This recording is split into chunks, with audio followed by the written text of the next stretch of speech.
ആശ്രിത നിയമനത്തിന്റെ മറവിൽ വീണ്ടും മുസ്ലിം സംവരണം വെട്ടിക്കുറയ്ക്കാൻ സർക്കാർ ശ്രമിക്കുന്നതായി പരാതി. സർക്കാർ നിയമനങ്ങളിൽ മുസ്ലിം സംവരണത്തിനായുള്ള ടേൺ 16 ആശ്രിത നിയമനത്തിന് മാറ്റിവെക്കണമെന്നാണ് കരട് മാർഗനിർദ്ദേശത്തിൽ പറയുന്നത്. പുതിയ പരിഷ്കാരം അവകാശ ലംഘനവും ചട്ടവിരുദ്ധവുമാണെന്ന് പ്രതിപക്ഷ സംഘടനകൾ ആരോപിച്ചു.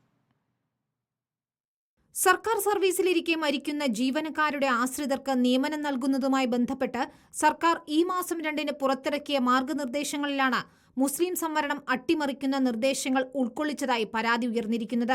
ആശ്രിത നിയമനത്തിനായി കണ്ടെത്തിയ തസ്തികകളുടെ ജില്ല തിരിച്ചും സംസ്ഥാന തലത്തിലുമുള്ള ഓരോ 16ാമത്തെ ഒഴിവും പൊതുഭരണ വകുപ്പിലേക്ക് ഓൺലൈൻ വഴി റിപ്പോർട്ട് ചെയ്യണമെന്നാണ് പുതിയ കരട് നിർദ്ദേശം.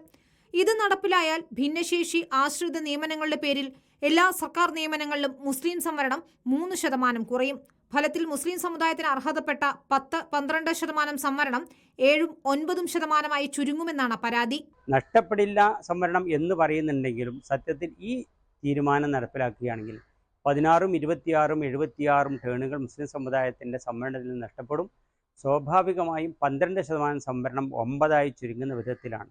അപ്പോൾ ഇതിൻ്റെ പിന്നിൽ ഏതോ ഒരു ദുരൂഹമായ ചില കൈകൾ പ്രവർത്തിക്കുന്നുണ്ട് എന്ന് ഞങ്ങളെപ്പോലെയുള്ള ആളുകൾ ധരിക്കുന്നതിന് കാരണമാക്കുന്നു.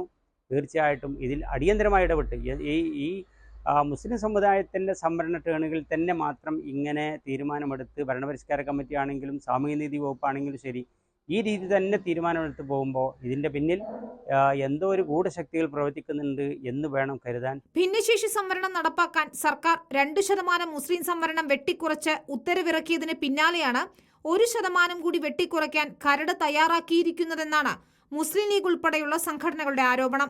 കരട് രേഖ ചർച്ച ചെയ്യുന്നതിനായി നാളെ തിരുവനന്തപുരത്ത് സർവീസ് സംഘടനകളുടെ യോഗം വിളിച്ചിട്ടുണ്ട്. റിപ്പോർട്ടർ, മലപ്പുറം.